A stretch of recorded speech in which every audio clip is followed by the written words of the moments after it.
Chapter 1. The Silence, the Coffee, and the Horror. The first sign that something was wrong was not the silence. Frasier Crane had always believed silence to be a thing of quality. Proper silence was a luxury, like heavy drapes, good carpet, and a chair that did not look as though it had been purchased to survive children. Silence suggested discretion. Silence suggested class. Silence suggested that one was surrounded by neighbors intelligent enough not to own a leaf blower. This silence was different. It had edges. It pressed against the windows of his apartment like a weather system. It crouched in the corners. It made the polished wood floors look theatrical and the cream-colored walls look suddenly temporary. When Frasier stepped into the living room in his robe and silk slippers, coffee already on his mind, the city beyond the glass should have been making its ordinary morning concessions to existence. Cars, horns, delivery trucks, the low civic grumble of other people. Instead, Seattle looked as though it had taken offense and left. Frasier stood still, one hand on the knot of his robe, and frowned at the window. "Niles," he called, not loudly at first. "Niles, do come see this. Either the city has embraced a monastic movement overnight, or I have developed a highly specific hearing problem." From the guest room came the rustle of expensive fabric, followed by the unmistakable voice of his brother. "If this is another of your false alarms about cloud formation, I warn you, I am in stocking feet and already spiritually unprepared for your tone." Niles Crane appeared in the doorway, looking elegant in the fragile way only Niles could manage. His hair was orderly. His pajama collar sat precisely. He crossed the room, saw the street below, and stopped so sharply that even his expression seemed to crease. No pedestrians, no cabs, no buses, no construction noise. A newspaper box sat open at the curb with no one near it. A gull stood in the middle of the intersection with the proprietary posture of a landlord. Niles swallowed. Well, indeed." "This is," Niles said after a long pause, "either a practical joke of extraordinary commitment or the most unnerving urban tableau I have ever seen." Frasier drew himself up. "Let us not surrender to melodrama. There must be an explanation." "An explanation would be delightful." They spent the next 20 minutes conducting what both men privately considered a brisk and rational inquiry, and what an outside observer would have called wandering from room to room in silk sleepwear while announcing increasingly unlikely theories. They called phones. They called more phones. They looked down the hallway of the building and found every door closed, every welcome mat unbothered, every light burning with the stale indifference of a place that had been abandoned in the middle of thought. Frasier pressed the building manager's buzzer 3 times. No answer. Niles leaned over the lobby desk after they descended 14 floors by stairwell and peered behind it as though the missing man might be crouching there from embarrassment. "Perhaps there is a citywide evacuation," said Frasier. "For what?" "I don't know, Niles. A gas leak. A parade gone very wrong. A civic drill." Niles turned slowly. "A civic drill." Frasier resented his tone instantly. "Well, I am attempting to offer possibilities." "You are upholstering panic." They stepped outside. The air smelled faintly of salt, old rain, and something metallic. It was clean in a way city air had no right to be. Frasier stood in the middle of the sidewalk and looked up and down the street with the grave bearing of a statesman about to address a crisis. If only one would present him with a podium and several frightened citizens. None did. Niles shaded his eyes. "No one." "Yes, I can see that." "No, Frasier, I mean no one." He made a small circle in the air with one hand. "Not late, not delayed, not indoors for the moment, simply absent." That landed differently. Frasier felt it this time not as a puzzle, but as a physical drop inside his chest. The city was not being quiet. The city was empty. He put both hands in the pockets of his robe as though he had meant to do so all along. Then clearly, he said, "We must proceed in an orderly fashion." Niles stared at him. "Proceed to what?" "To survival. In robes." "The robe is incidental." Niles looked down at his own monogrammed slippers. "I should like the record to show that I did not choose survival attire with this eventuality in mind." They returned upstairs in silence, which was now worse because it belonged to them. Frasier found himself listening for the small noises that proved a life was functioning properly: a neighbor's shower through the wall, a dishwasher cycle, distant music, an elevator ding. Nothing. Every familiar domestic sound had been promoted into memory. Then, as if by mutual instinct, both brothers turned toward the kitchen. Niles spoke first. "Coffee." Frasier nodded once. "Coffee." There are moments in history when civilization reveals its true foundation. Not constitutions, not cathedrals, not armies. The foundation, as it turned out, was the assumption that a decent cup of coffee could be had without personal trial. Frasier filled the electric kettle. Or rather, he attempted to. The faucet coughed, sighed, and emitted a weak, elderly stream. Niles watched with deepening alarm. "Why is it doing that?" I imagine, said Frasier, in the tone of a man already annoyed by infrastructure, because it senses pressure. The kettle did not switch on. The coffee grinder remained mute. The espresso machine, normally a chrome reassurance against vulgarity, sat on the counter reflecting their distress back at them. Niles bent toward the plug socket. Are we losing power? Frasier crossed to the panel, peered into it, and shut it again with the confidence of a man who had received no useful information. Some of it, perhaps? Some of it? This is not the moment to become semantic. It's very nearly the only moment. They tried the French press. They discovered the beans were whole and the manual grinder decorative. They attempted to crush the beans in a mortar and pestle, which produced a smell so promising it briefly restored morale before revealing itself as a process requiring stamina, rhythm, and the wrist strength of the medieval apothecary.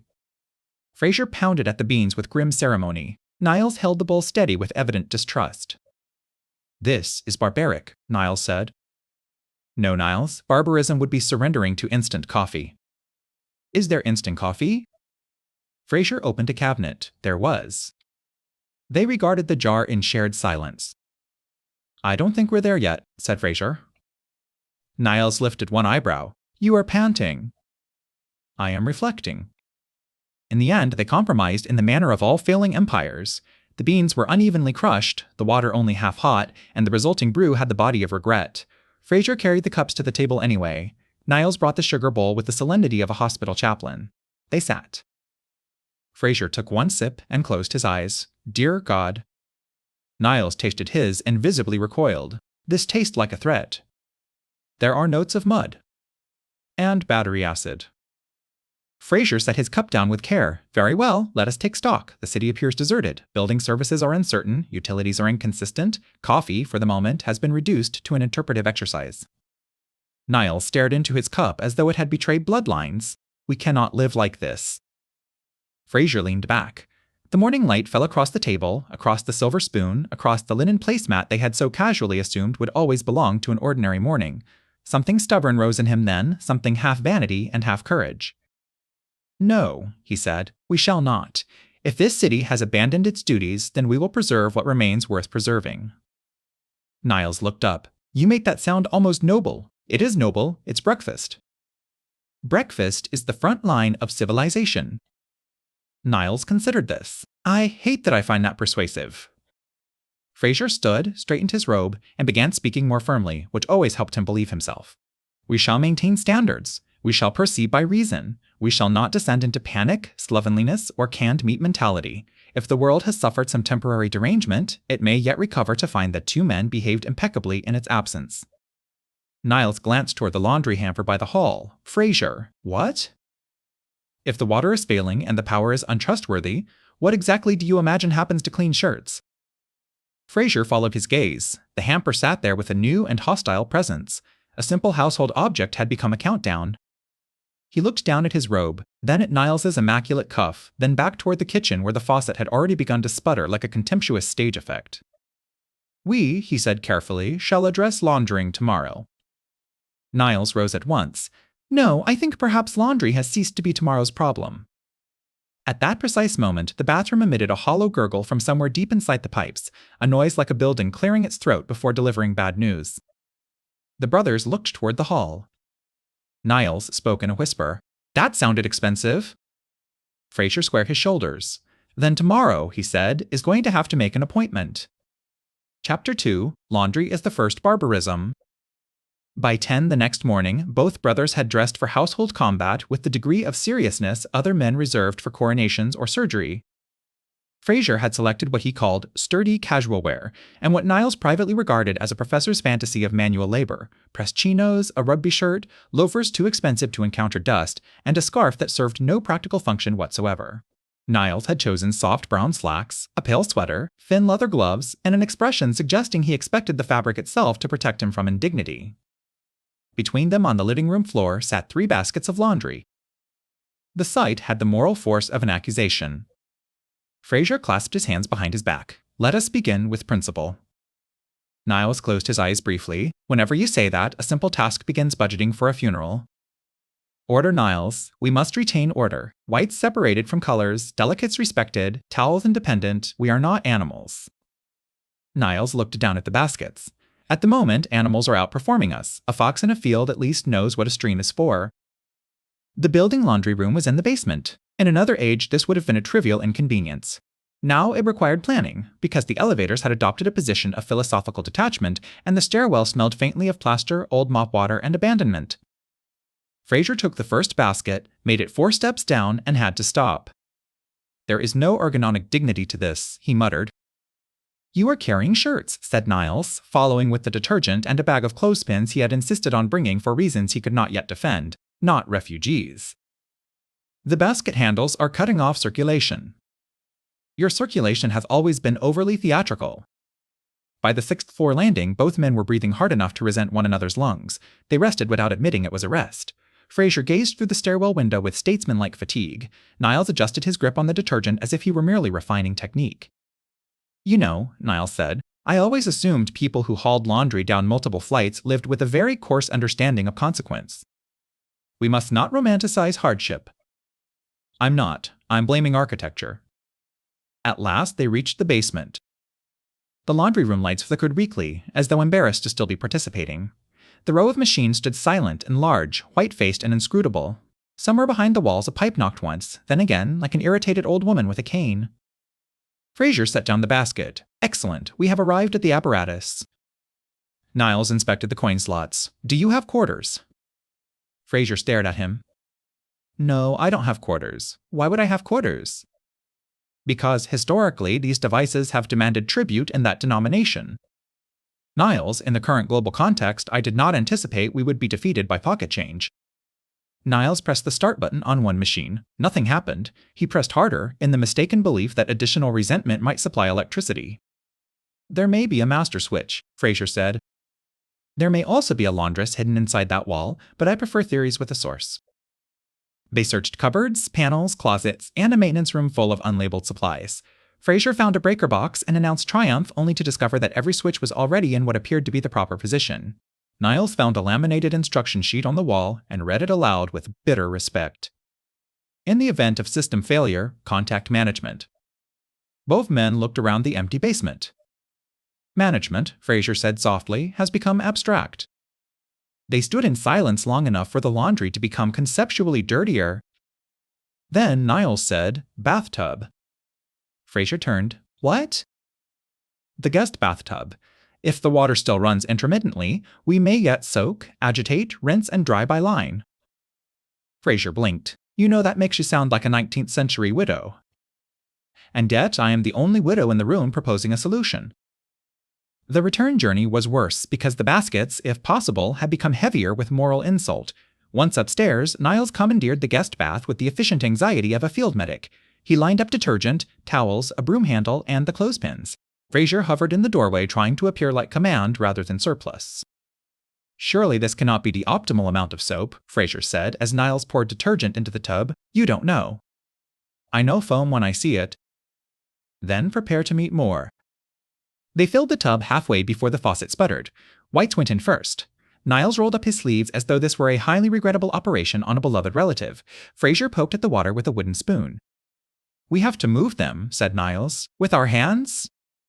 "Yes, Frasier, unless you've hidden a washing machine in your trouser pocket." The first 10 seconds were mostly disbelief. The next 30 seconds were effort. Then came the terrible revelation that wet cloth has the vindictive density of wet sand and none of the gratitude. Frasier leaned over the tub and churned shirts through soapy water, breathing through his mouth.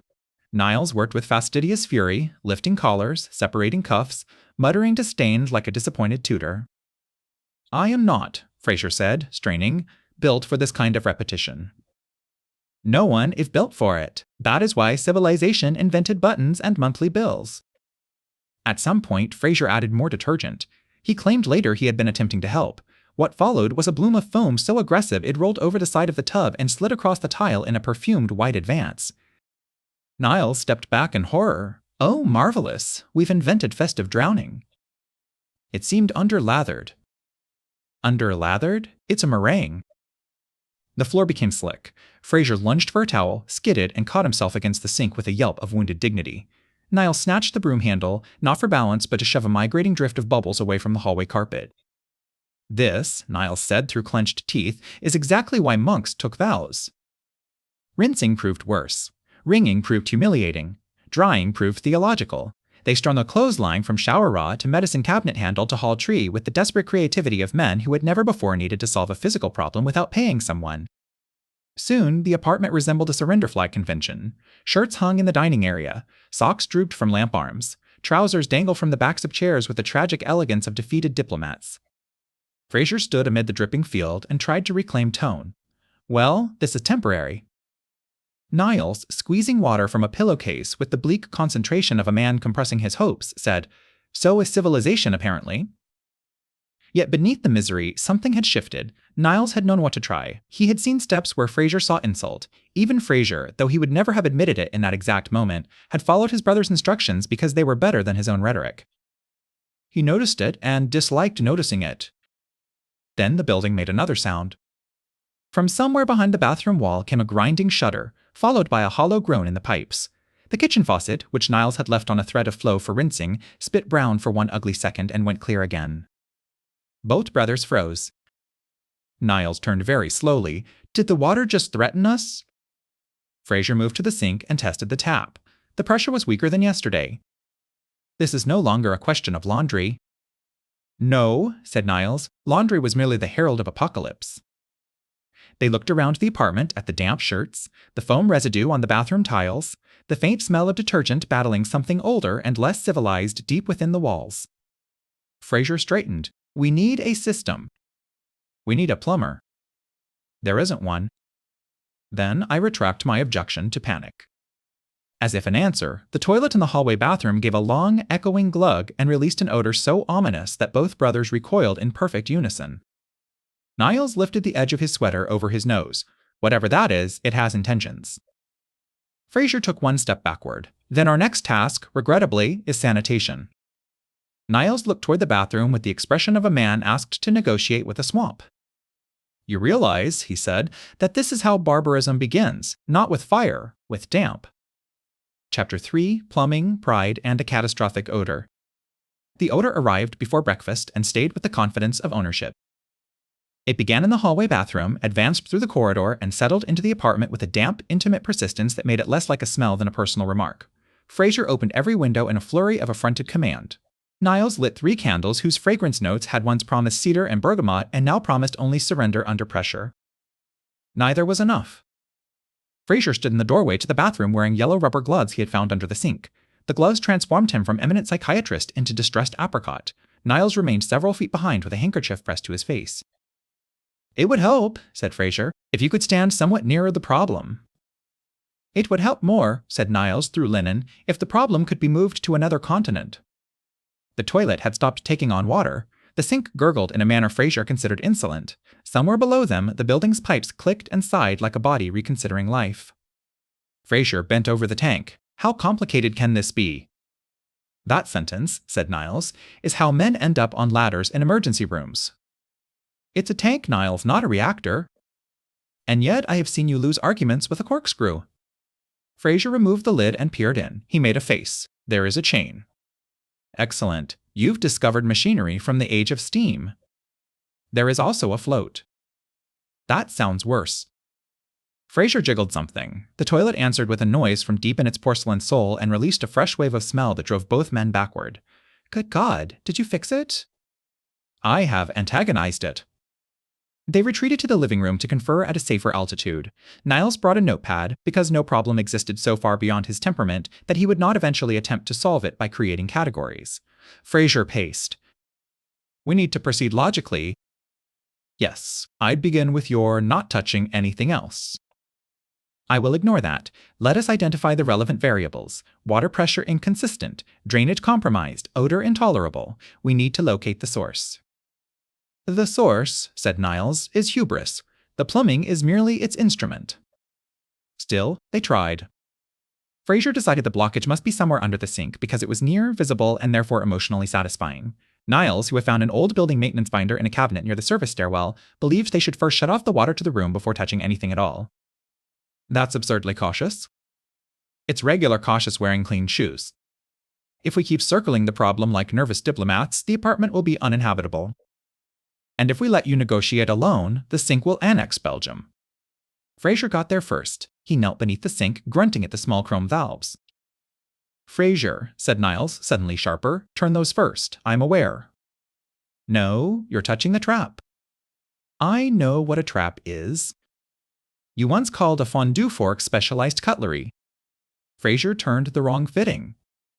There are accidents that occur quickly and accidents that occur with enough delay to let one understand in detail that one has made a terrible decision. The pipe gave a metallic cough. One joint loosened. For a suspended and instructive moment, a fat bead of dark water appeared. Then the joint separated and a full muscular arc of brownish water shot across the tile, hit the cabinet door, ricocheted upward, and caught Frasier across the chest. He shouted with the astonished outrage of a man slapped at the opera.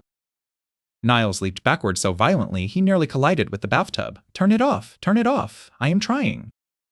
You are being irrigated. Frasier, half under the sink and wholly betrayed, scrabbled at the valve with one gloved hand while shielding his face with the other. Water slapped the floor. Something small and unspeakable rode the stream and vanished beneath the vanity. Niles saw it and made a sound too high to preserve dignity. Then his eyes dropped to the wall behind the toilet, where a second access valve sat exposed behind a removable panel. Stop moving, he said. I will move as much as I deem necessary. For once in your life, hold still. Niles darted forward, snatched open the panel, and turned the valve with two fast, precise motions. The pressure weakened. Frasier lunged again at the loose fitting. The spray sputtered, faltered, and died into a resentful dribble. For a moment, neither man spoke. Water ran across the tile and settled around their shoes in a thin gray shine. Frasier was wet from collar to knee. Niles's breathing had become shallow and furious. The apartment smelled now of damp metal, cleanser, and defeat. Frasier rose slowly, dripping and dignified only by stubbornness. Well, he said, that could have gone worse. Niles stared at him. In what possible moral universe? The pipe could have burst fully. It sprayed you like a fountain in a cautionary myth. Frasier peeled off one glove with trembling offense. If you have concluded your little review, perhaps we should clean this up. The next hour was spent in damp reconciliation with reality. Niles found towels, buckets, and an old roll of plumber's tape whose existence he regarded as proof that the universe occasionally took pity on specialists. Frasier, chastened but not silent, tightened connections under instruction. Niles read aloud from the maintenance binder in the clipped tone of a man translating sacred text for an unpromising student. Wrap the tape clockwise. I am wrapping clockwise. This is clockwise. It is anti-clockwise in spirit. There is no spirit to threading. There is now. You frightened it. Yet gradually the mesh shrank. The pipe held. The sink drained, not quickly, but without rebellion. The toilet remained moody, though no longer openly mutinous. When at last they stepped back, the bathroom looked merely wounded instead of cursed. Frasier sank onto the closed toilet lid and pressed a towel to his shirt front. Niles sat on the edge of the tub, exhausted in the way only delicate people can be after doing something practical and hating every second. For a little while there was nothing but their breathing and the distant hollow quiet of the empty city beyond the windows. Then Frasier said more quietly, You saw the valve. Niles looked at him. Yes, I didn't. No. Frasier frowned at the floor. You didn't have to sound pleased. I wasn't pleased. I was terrified. You were also correct. Niles gave a tired, one-shouldered shrug. Precision has its moment. Frasier let that sit. He did not enjoy the lesson, but there it was. He was better at tone than detail. Niles was better at detail than action. Between them they might yet approximate usefulness, provided neither insisted on being an entire person alone. The thought was so sensible that Frasier immediately disliked it. By late afternoon, the apartment had become a landscape of drying towels and chemical fragrance. The bathroom crisis had been contained, but in containing it they had discovered something worse than a bad smell. The apartment itself was not reliable. Its elegance depended on systems neither brother understood and no one remained to maintain. Niles stood by the window holding a list. We need supplies. We have supplies. We have olives, 14 kinds of tea, decorative crackers, and enough imported soap to bathe a minor principality. We do not have plumbing parts, batteries, proper cleaning agents, or a realistic quantity of food. Frasier joined him at the glass. The city below lay open and impossible.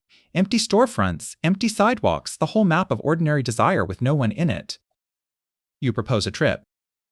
I propose that if we're to preserve a civilized foothold, we require the basic materials from which civilization fraudulently claimed to arise by itself. Frasier folded his arms. Very well, we shall go out tomorrow, carefully, methodically. We will acquire what is necessary and return before dusk. Niles nodded, then added, and perhaps one or two things that are not strictly necessary but remain psychologically defensible. Frasier turned to him. Such as better coffee. Frasier considered only a moment. Yes, better coffee is essential. From the repaired sink came a small, ominous drip. They both looked toward the hallway. Niles exhaled through his nose. And perhaps something to place under that. Frasier drew himself up. The apartment was unstable, the world was absurd, the pipes could not be trusted, and he himself had been personally assaulted by indoor water. Yet the prospect of venturing into the city stirred something almost exhilarating. Tomorrow, then, he said, we forage. Niles glanced around the room at the damp towels, the drying laundry, the stained gloves on the counter. Among the ruins of taste, he said, like unusually well-spoken raccoons. Chapter 4, Foraging Among the Well-Appointed Dead. The city, when entered properly, had the indecent glamour of a department store after closing. Frasier and Niles set out just after noon with a wheeled suitcase, 2 canvas shopping bags, and a plan whose seriousness exceeded its practicality by a familiar margin. Frasier had written the list. Niles had reorganized it by district, weight, perishability, and emotional necessity. Together they had produced a document of such elegance that it might have governed a small embassy, and such irrelevance that it listed candles, tapered, unscented, above flashlights.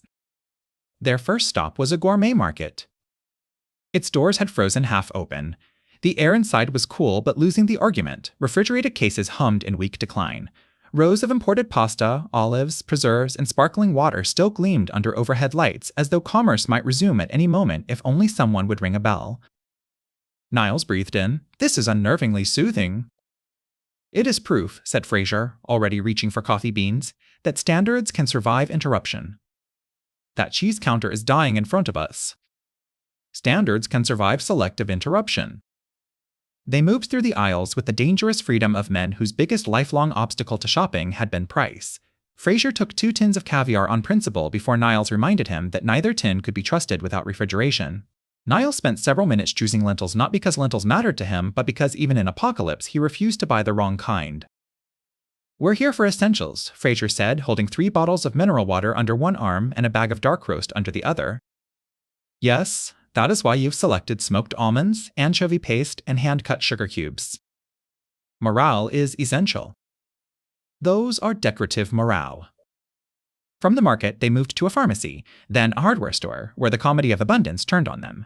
Batteries came in bewildering sizes. Cleaning agents assumed a knowledge of surfaces neither brother possessed.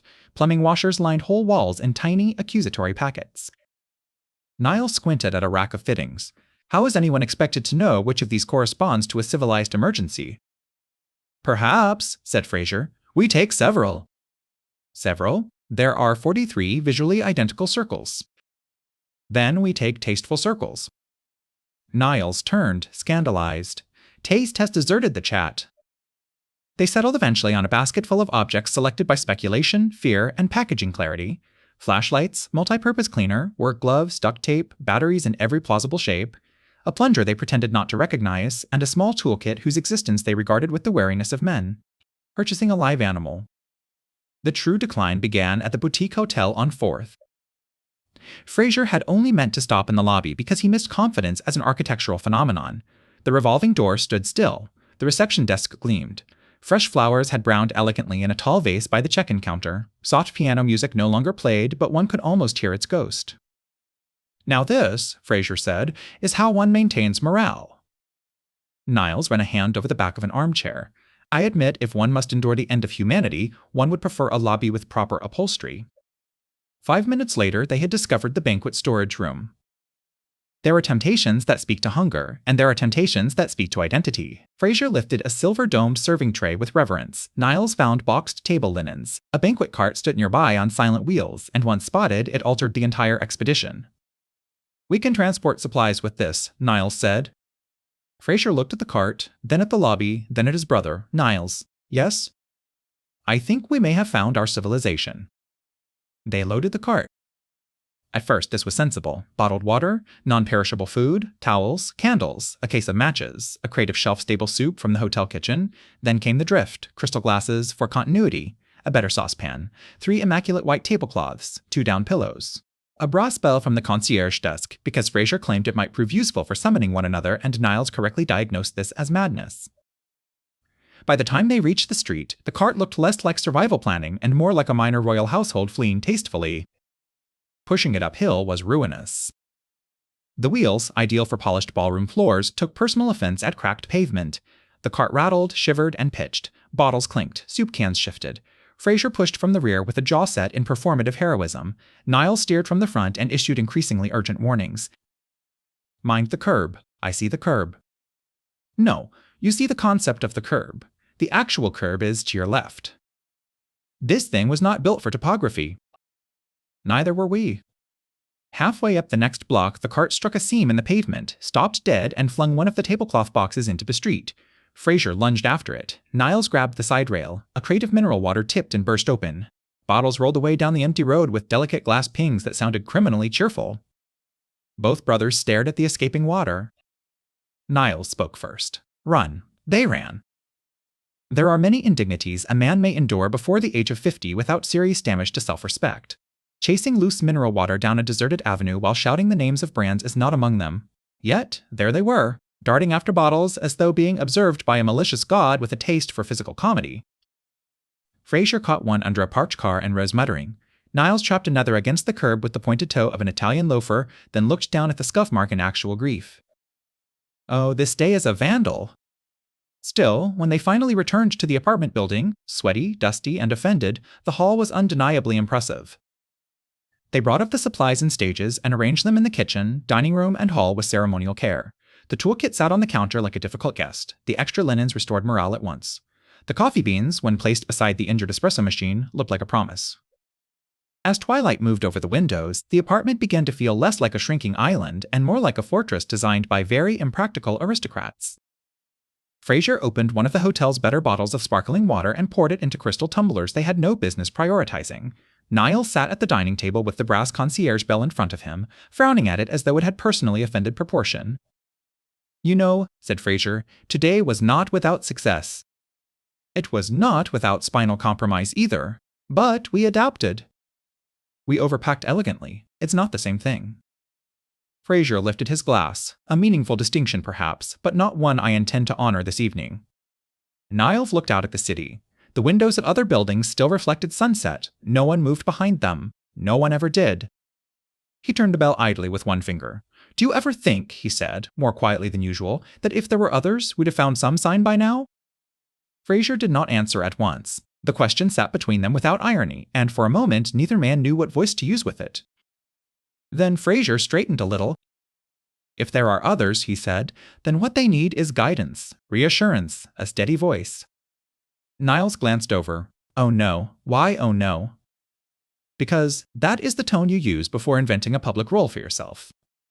Frasier's eyes had already brightened with mission. Think of it. Broadcast, message boards, public address, something. Civilization is not merely linen and canned soup. It is communication. It is leadership. It's also plumbing washers, none of which we understand. Tomorrow we find a working station. Radio, if possible. If anyone is out there, they should know that reason and composure still exist. Niles leaned back and folded his arms. Reason, perhaps. Composure seems ambitious. Frasier ignored him. He was already picturing the microphone, the opening line, the sonorous calm with which he would address a shaken world. The emptiness beyond the glass no longer looked purely empty. It looked like an audience awaiting instruction. From the kitchen came a small metallic clatter as one of the purloined saucepans slid from an unstable stack and rolled under the table. Niles looked toward the sound, then back at his brother. Before you address the remaining world, perhaps we should learn how to stack cookware. Frasier lifted his glass in serene refusal, one crisis at a time. Niles rang the concierge bell once, softly. Very well, he said. Tomorrow you may broadcast to no one. Chapter 5, Broadcasting with No Audience. Frasier had always believed that if catastrophe came, it would require his voice. This belief was not entirely unreasonable. For years he had spoken into microphones with the serene confidence of a man convinced that breath itself became more useful after passing through him. Advice, reassurance, wit, judgment, delicately disguised as empathy, all of it had traveled down lines and through speakers into homes he would never see. If the world had contracted to 2 people and an unsettling number of pigeons, then surely the remaining world still deserved a professional tone. That was how he justified the expedition to the radio station. The building stood downtown with its glass doors unlocked and its lobby empty. dust had not yet begun to claim it. Everything looked paused rather than abandoned. Posters remained on the wall. A rack of promotional mugs stood behind the front desk. The silence here had a specific insult to it, because this was a place built to convert silence into company. Frasier stopped in the studio doorway and inhaled. "Niles," he said softly, "this is where we begin again." Niles, who had spent the drive over studying a hand-drawn checklist labeled batteries, C cables, sanity, looked around at the dead monitors and motionless boards. "It is certainly where we begin something." To Frasier's delight and Niles' immediate concern, part of the station still had power thanks to a backup system that hummed with the brittle determination of an overcommitted waiter. One small recording booth lit up after a sequence of switches whose function neither brother fully understood. A microphone went live. A pair of headphones crackled. Somewhere in the building, an unseen fan clicked on with a noise like distant applause. Frasier's face changed. Some men become themselves in danger. Frasier became himself near studio equipment. "Good afternoon," he said into the dead room, merely testing. Even that sounded warm and prepared. Niles stood at the soundboard, reading faded labels. "Before you begin addressing civilization, I suggest we establish whether this reaches anything beyond your ego." "My ego has never required amplification. It arrives fully powered." "That is maddeningly true." They spent an hour assembling what Frasier called a temporary broadcast operation, and what Niles more accurately described as two anxious men petting machinery until it cooperates. Cables were moved, switches were tried, a signal meter jumped once, then again. Frasier found an emergency procedures binder and ignored most of it in favor of instinct, while Niles, for all his complaints, proved excellent at sequence and notation. "You see," said Frasier, "you said this was vanity." "It is vanity with index cards." At last, the system produced a thin, real hiss of outgoing life. Frasier sat at the microphone. He adjusted the stand. He folded his hands. The red indicator light came on. For one brief and moving second, the room looked exactly as it ought to have looked. A host in place. A signal moving outward. Words about to travel. He began. "This is Dr. Frasier Crane speaking. If anyone is receiving this broadcast, let me first say that you are not alone." Niles, at the board, lowered his eyes. "What has happened remains unclear," Frasier went on, voice calm and deep. "But panic is not a plan. If you are safe, remain where resources are stable. Conserve water, conserve power, maintain routine where possible. Order is not trivial in times of uncertainty. It is a form of courage." Niles winced slightly. "That's good," he mouthed, despite himself. Frasier continued. "Above all, do not surrender your humanity merely because humanity has become less populated than expected." He might have kept that tone if not for the headphones. At some unnoticed point, the system had looped a faint feed from another room. Frasier heard his own voice return a fraction late, thinner and slightly pompous even by his standards. He faltered. What was that? "Feedback," said Niles, already twisting a knob. The delayed voice came again. Frasier frowned at the microphone as though betrayed by a colleague. "Niles, why am I mocking myself from the wall? I'm fixing it." "Well, it isn't helping morale." "Your morale should not be this equipment's first priority." Frasier tried to continue, but the solemn dignity of the message had cracked. Now he sounded like a man attempting to remain majestic while arguing with drapery. "As I was saying, you are not alone, unless of course this infernal thing is simply speaking back to me, in which case the symbolism is regrettably dense." Niles snorted. The sound went out live. Frasier turned. "Did you just laugh on my broadcast?" "I did not intend it as a contribution." He hit the wrong switch. Somewhere in the station, a pre-recorded jingle burst to life at full volume, bright and obscene against the emptiness. "Seattle's best talk, all day and all night." The brothers froze. The jingle ended. Silence surged back harder than before. Frasier removed his headphones with grave slowness. Well, that was haunting. "On the plus side," said Niles, "we now know the apocalypse has excellent branding." They reset and tried again. This time, Frasier shifted from formal guidance into something more personal, though he fought the transition as if ashamed to be caught having a human pulse. "If there is anyone out there," he said, less host and more man now, "we have a safe apartment, some supplies, and, against all probability, a functioning sense of decorum. We are prepared to coordinate, or at the very least, to share coffee if we can improve it." Niles leaned toward his own microphone before he could stop himself. "That last part remains under review." Frasier shot him a look, but it was not a hostile one. "My brother," Frasier said, "continues to confuse support with editorial intervention. And my brother continues to confuse broadcasting with monarchy." That too went out live.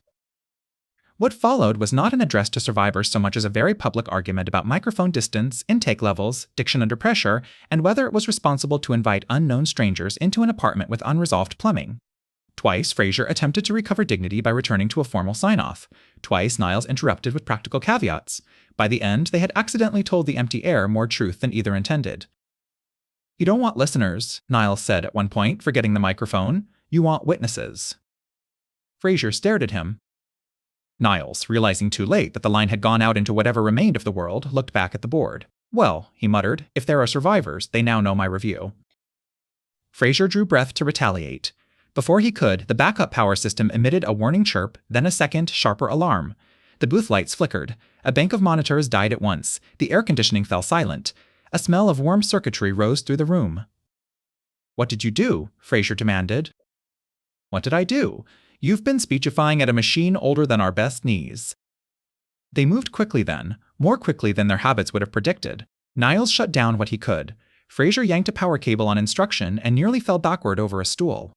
The alarm continued for one excruciating minute, then stopped, leaving behind a silence so complete it seemed to expose their rib cages. Neither man moved. Niles sat down first. There may be no one listening. Frasier remained standing with one hand on the darkened board. "I know." "No, I mean really listening. Not now. Not anywhere." Frasier looked through the booth glass at his own reflection in the dead studio. He looked oddly older in it, though perhaps that was just what stillness did to faces. "I know," he said again. The sadness of the moment was real and brief. Neither brother knew what to do with it. Sincerity, in their shared family culture, was a garment worn only in weather too severe to ignore, and even then with complaints about the fit. So Niles stood, brushed off his trousers, and said, "Well, if there are no listeners, you needn't worry about the feedback making you sound vain." Frasier gave him a long look, then laughed once despite himself. "You are a ghastly comfort." "I'm the only one available." They left the station with 2 microphones, a box of batteries, and a small portable speaker that Niles insisted might have uses beyond disappointment. As they walked back to the car through the motionless city, Frasier found that the ache of the failed broadcast had settled into something smaller and more manageable. He had wanted the world to answer. It had not, yet the day had not been entirely futile. "We need a better project," Niles said, as if reading his mind. "Better than contact with surviving humanity?" "Yes, smaller. Winnable, symbolic if you insist." Frasier thought of the banquet cart, the rescued linens, the ridiculous crystal. He thought of the apartment lit properly, a meal served correctly, the 2 of them sitting down to something that looked like a civilization rather than an interruption. "Dinner," he said. Niles turned. "Dinner?" "A proper dinner, formal, courses, candles, no panic visible." Niles considered it. "That is either pathetic or brilliant. Often the difference is execution." "Then, God help us, because execution is exactly what we lack." Frasier opened the car door with renewed purpose. "Then tomorrow we begin acquiring it." Niles got in beside him and set the box of batteries carefully on his lap like a diplomatic pouch. "Very well," he said. "If we cannot lead the remaining world, we can at least feed it, in miniature." Frasier started the engine. "For 2, he said. "For 2, Niles agreed, "and absolutely no audience." Chapter 6, The Impossible Dinner, First Attempt. There are men who, faced with uncertainty, take inventory. There are men who board windows, fill bathtubs, study maps, ration canned food, and learn where the shutoff valves are before attempting elegance. Frasier and Niles, by contrast, spent the morning arguing about napkin folds. "The bishop's hat is smug," said Niles. "The bishop's hat is stately." "It's ecclesiastical showboating." "You say that as if you haven't spent half your life arranging cuffs for emotional effect." They stood at the dining table with an ironed linen cloth, a row of mismatched but beautiful glasses, and a menu draft written in Frasier's hand on cream stationery looted from the hotel concierge desk. It read like the offerings of a small but overconfident restaurant. Starter, warm olives with citrus. Soup, fennel, and white bean. Main, pan-seared fish with lemon butter and roasted potatoes. Dessert, improvised tart. Niles set the napkin down. "We don't know how to make at least half of this." "We know flavors." "Flavors are not dinner. They're a memoir written by ingredients." "Niles, this is not about culinary mastery, it's about preserving structure." "You always say that just before structure catches fire." Even so, the ritual mattered. Frasier shaved. Niles changed jackets twice before deciding on one that struck the correct balance between evening dignity and possible grease exposure. Music was selected with solemn care. Candles were trimmed. A bottle of white wine, one of the more practical treasures from their city expedition, was allowed to warm slightly on the counter. For a brief and fragrant half-hour, the apartment felt not merely habitable, but promising. Then they began to cook. The first crack came in the matter of soup. Niles insisted the onions should be softened slowly. Frasier, eager to establish momentum, turned the flame too high. The sliced onions went from pallid to brown at the edges in less than a minute. "Lower it," said Niles. "They're caramelizing." "They're organizing a funeral." Frasier lowered the flame. Niles took over stirring. Frasier moved to the potatoes and discovered that roasting assumes an oven with stable temperament, which theirs did not possess. It ran hot, then cold, then hot with the resentful unpredictability of a rival critic. "This appliance has moods," Frasier announced. "Then stop challenging it." Meanwhile, the fish, selected for elegance rather than resilience, waited on the counter like a test they had no intention of passing. Niles read instructions from 3 different cookbooks and trusted none of them. Frasier seasoned by instinct, which meant by self-esteem. The first fillet stuck to the pan. Not gently, not even instructively, it fused. Frasier tugged with a spatula. The fish broke into pale, offended fragments.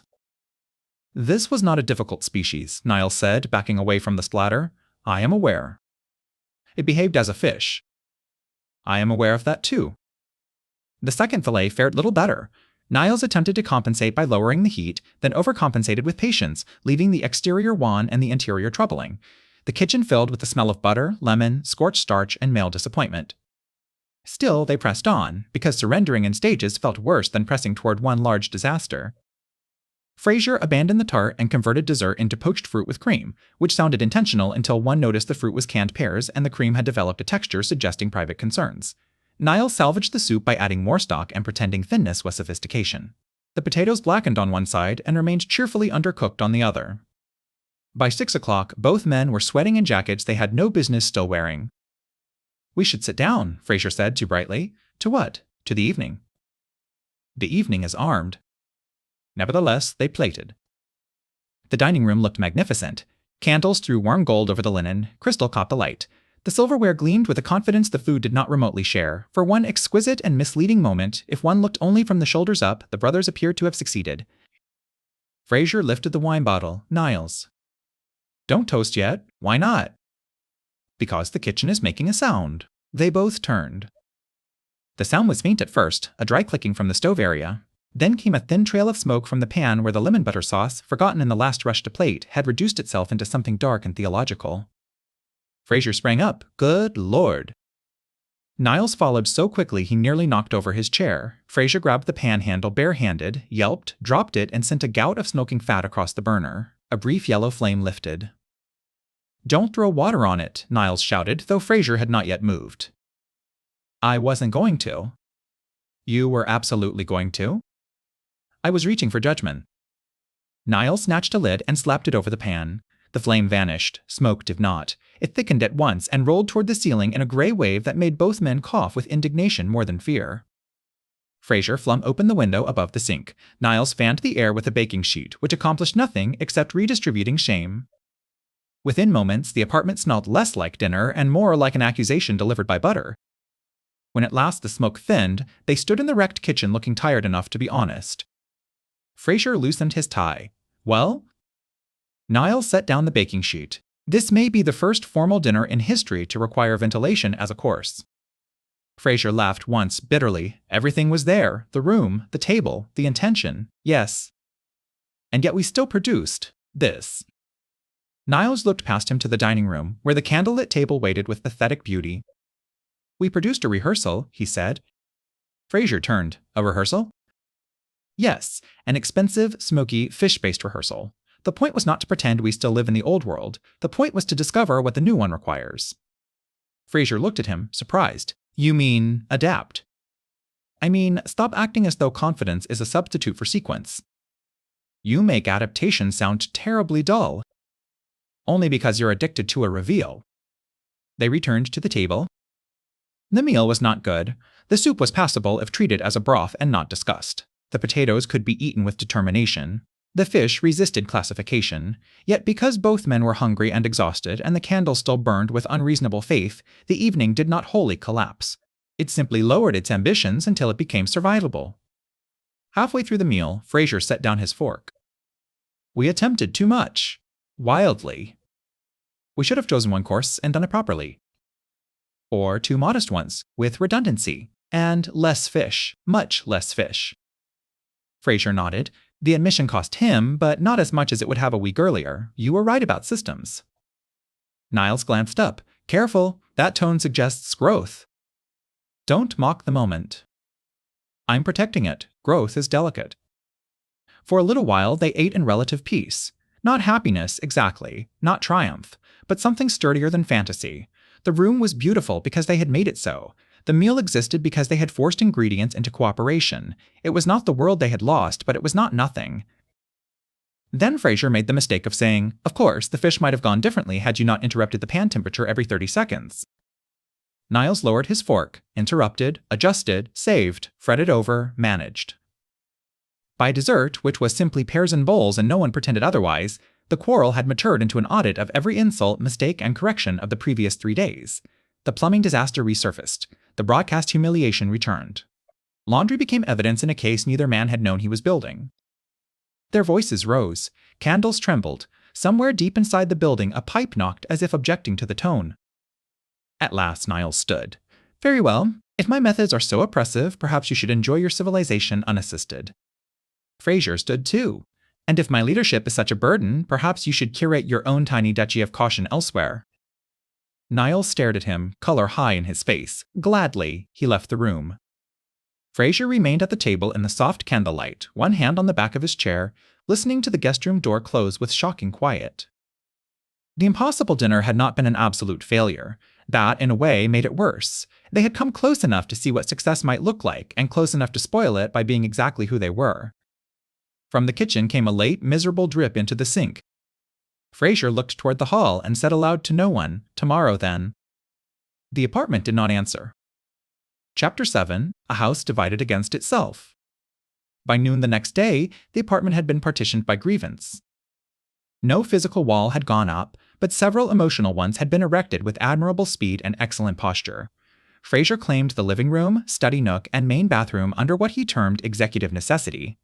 Niles took the kitchen, guest room, and dining area under the principle that anyone who burned butter into weather no longer deserved strategic access to flame. They communicated mostly through notes. The first note from Niles read, "If you insist on using the good scissors for packages, kindly at least wipe adhesive from the blades." The second, from Frasier, read, "If you insist on alphabetizing canned goods, perhaps include labels decipherable without a graduate degree in legumes." Neither man believed himself petty. Each believed the other had forced pettiness into honorable service. At first, the arrangement offered relief. Frasier played music in the living room and reorganized the bookshelves by categories he claimed were practical, and Niles considered autobiographical. Niles imposed systems in the kitchen with near-military precision. Dry goods were grouped. Tools were boxed. A written water schedule appeared on the refrigerator door. It was the most orderly the apartment had looked since the world ended. By evening, it was also the least functional. Frasier discovered that making even a simple lunch without entering Niles' territory required planning, humility, and access to the bread knife. Niles discovered that carrying heavy water jugs from the bathtub reserve to the kitchen was significantly easier when one had not previously exiled the taller person in the household. Both men persisted anyway, because nothing hardens a bad idea like wounded pride. The second day of division was worse. Frasier decided to prove his independence by resetting the building's partial power on his own. This required a trip to the basement utility area, where the breaker boxes lurked behind unlabeled doors and the overhead lights buzzed with mortal uncertainty. He took a flashlight, a screwdriver, and the kind of confidence men often confuse with preparation. Niles watched from the top of the stairwell. "Do you know what you're doing?" Frasier did not turn around. At last, a peaceful goodbye. That isn't an answer. It's adjacent. He disappeared below. Niles stood in the stairwell longer than he meant to. The building seemed to absorb sound differently now. Even Frasier's footsteps, usually impossible to ignore, became small and remote too quickly. Niles told himself this was only architecture. Then he went back upstairs and began slicing carrots with punitive neatness. 15 minutes later, the apartment lights flickered once and went out completely. Niles froze. He set down the knife, waited, nothing, Frasier, no answer. He moved to the stairwell and called again, louder. The echo that came back was thin and useless. Niles grabbed the second flashlight, the maintenance binder, and after only a brief interval of visible internal protest, descended. The basement corridor was almost entirely dark. Emergency lights glowed weak red over the utility doors. Niles found one standing open, and beyond it heard his brother's voice, strained but trying not to sound alarmed. Niles? Yes. Before you say anything, I have this largely in hand. Niles stepped into the room. Frasier was standing on a low metal stool beside the breaker cabinets with one arm wedged awkwardly behind a conduit pipe. The stool, positioned over a slick patch of leaked water, had shifted just enough to trap him in a pose combining authority with impending collapse. Niles stared. You are stuck.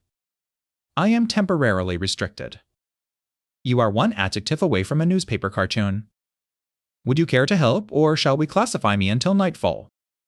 Niles moved closer, then stopped at the sight of the water near the stool. Don't move. I had not planned to dance. Niles lifted the flashlight and inspected the cabinets.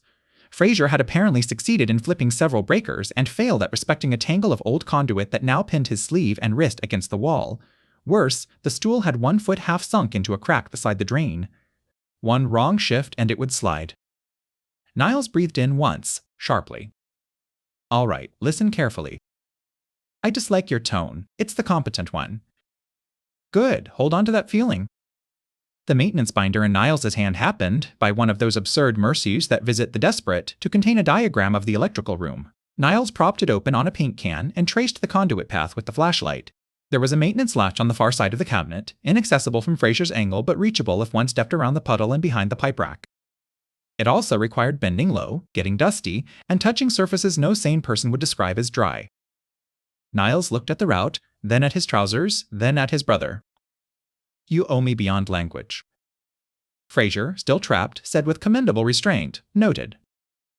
Niles stepped around the puddle. He crouched. He winced as his sleeve brushed concrete. He found the latch, tugged it once, twice, then harder.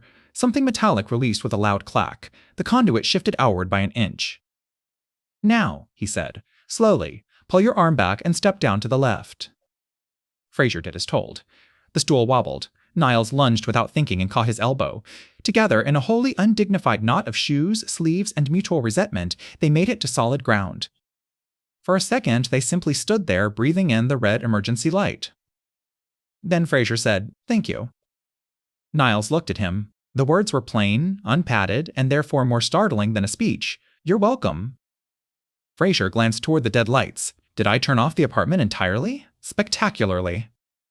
I thought I was isolating the lower line. Of course you did. Yet when they went back to the panel together, something had changed.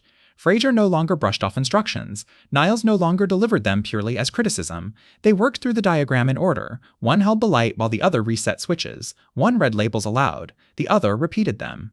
A practical rhythm emerged, and because neither man trusted peace not to notice itself and flee, they said very little. The apartment lights returned with a mild golden flicker. Back upstairs, Frasier stood in the kitchen doorway, which technically remained Niles's jurisdiction. It appears, he said, that our separate nations may benefit from a trade agreement. Niles put the flashlight on the counter. A customs union, perhaps, with strong inspection powers. And shared infrastructure. And a ban on unilateral electrical heroics. Frasier inclined his head, accepted. The reconciliation did not require apology in the sentimental sense. It required inventory, honest division of labor, and a faintly insulting respect. By evening, they had drawn up a list on hotel stationery.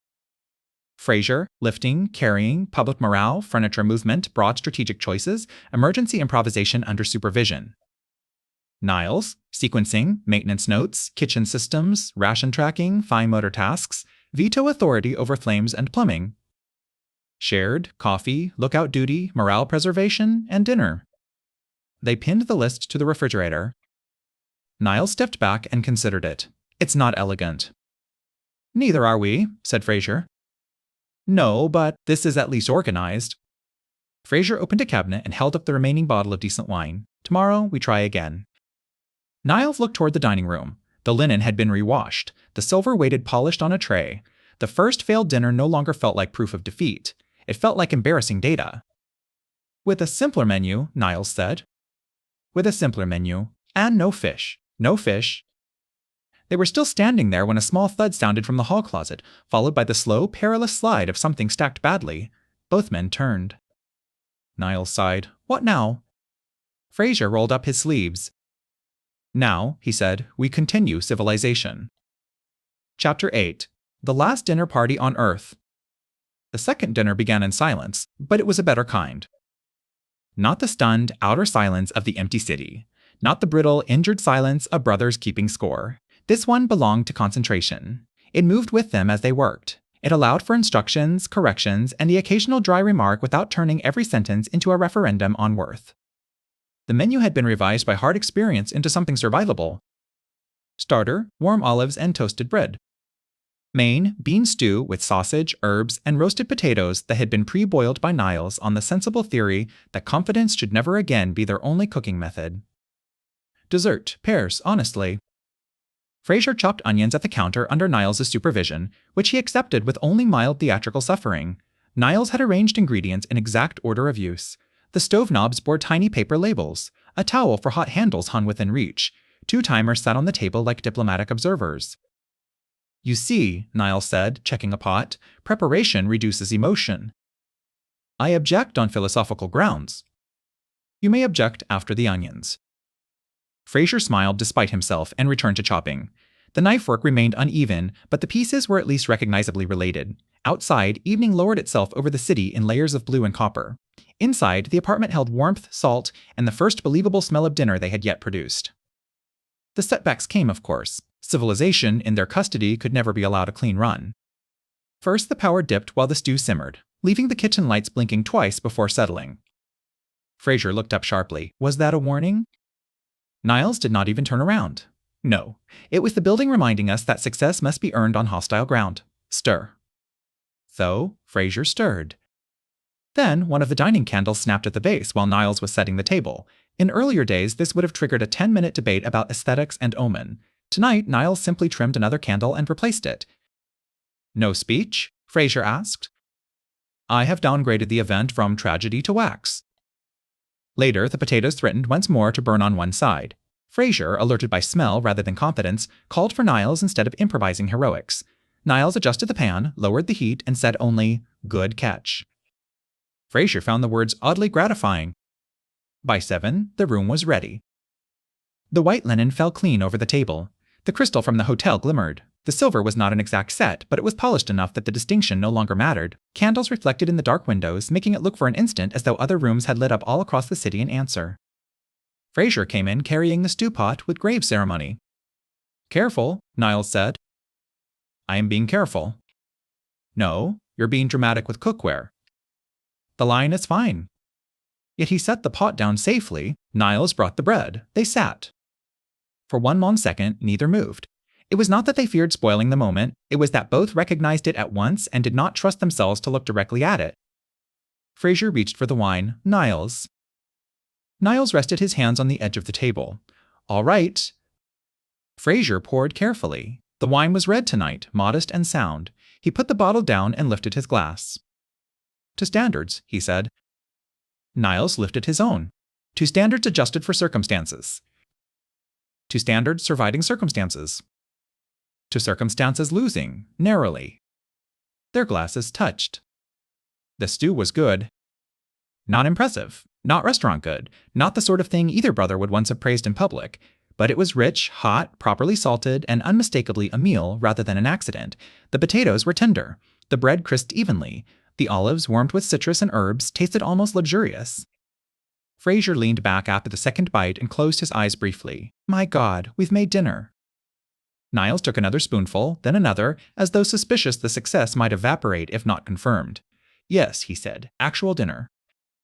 Not symbolic dinner. No, nutritionally and emotionally valid dinner. Frasier laughed. It came out softer than his usual laugh, less performance and more relief. You realize this is absurd, entirely. Billions gone, and our triumph is a stew. A very respectable stew.